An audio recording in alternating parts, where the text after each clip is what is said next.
Bien-aimés du Seigneur, loué soit Jésus-Christ, nous célébrons ce jour le 5e dimanche du temps ordinaire à l'heure liturgique B. Depuis son retour de la synagogue de Capharnaüm dans la ville de Galilée, Jésus n'a pas de repos.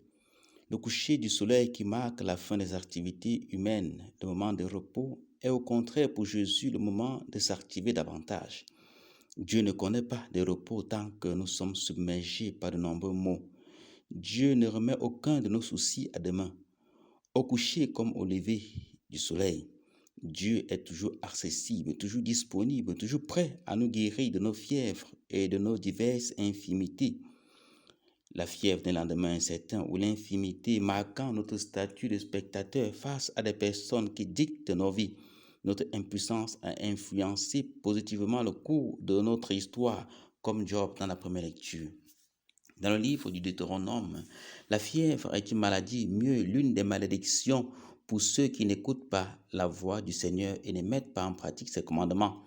La maladie de la belle-mère de Simon-Pierre est probablement à classer dans ce registre.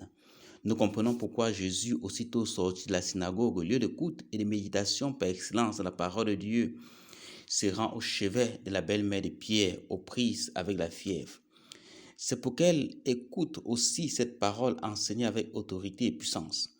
Notre société actuelle est atteinte de cette même fièvre, une fièvre liée à la désobéissance, à l'indifférence totale, au mépris, au manque d'intérêt pour la parole de Dieu. Cette fièvre nous rend charnels, nous empêche d'être spirituels et de nous mettre au service de Dieu et des hommes, car nous sommes couchés. Cette position symbolise la mort, et le mort ne rend pas service.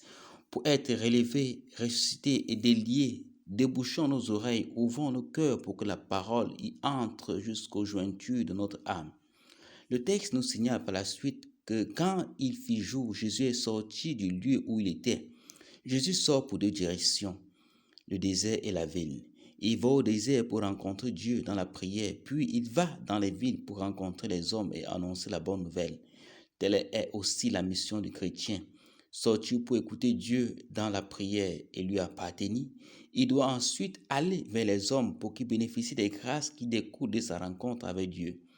Il faut rencontrer Dieu, il faut dialoguer avec Dieu avant de rencontrer l'homme, pour que la rencontre avec l'homme soit fructueuse. Autrement, cette rencontre avec l'homme ne sera pas une rencontre libératrice, mais une rencontre oppressante, écrasante. Elle ne sera pas une rencontre de grâce, mais une rencontre de disgrâce. Loué soit Jésus-Christ.